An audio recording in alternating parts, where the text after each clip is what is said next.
Hello বন্ধুরা, তোমরা কেমন আছো? মকর সংক্রান্তির তোমাদের শুভেচ্ছা রইল। হ্যাপি বিহু, মাঘ বিহু। আপোনালোকে ভালে থাকক, ভালকে থাকক। আপোনালোকক চবকে এইটো জনাইছোঁ যে ভোগালী বিহুৰ শুভেচ্ছা। আৰু আমিও ভাল থাকিম, আপোনালোকেও ভাল থাকক। আর আমি বিহুর কারণে পিঠা পুলি এগুলো বানাইছো। আমরা পিঠে বানিয়েছি, সুন্দর সুন্দর পিঠে বানিয়েছি। হ্যালো বন্ধুরা, welcome to our YouTube channel. আজ আমাদের বাড়িতে পিঠা বানানো হচ্ছে। প্রথমে বানানো হচ্ছে তিলের নাড়ু, যেটা মা বানাবে। এই দেখো বন্ধুরা, আমি তিল ভেজে নিয়েছি, ডালার মধ্যে নিয়েছি। আমি এদিকে গুড় জাল দিয়ে দিলাম, ভালো করে নাড়ুটা বানিয়ে নিলাম। আমাদের ঘরে তিলের নাড়ুগুলো সবাই খেতে ভালোবাসে, অন্য পিঠা ভালোবাসে না।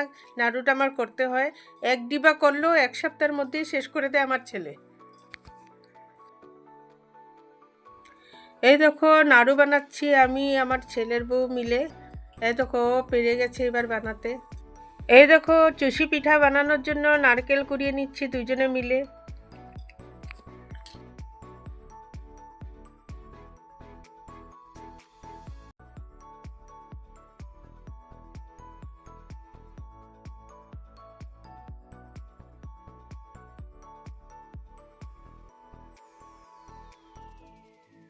এদিকে আমাদের নারকেল কোড়ানো হয়ে গেছে, আর মালপোয়ার জন্য যেটা বানাতে লাগে মিক্সার, সেটা রেডি করে নিয়েছি।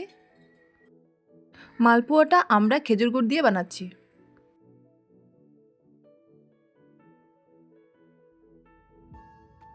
অল্প স্বল্প আমরা পিঠা বানিয়ে বাইরে সবাই মিলে এনজয় করলাম, আর তারপর রাতে ভাত খাওয়ার পর আবার পিঠা বানালাম।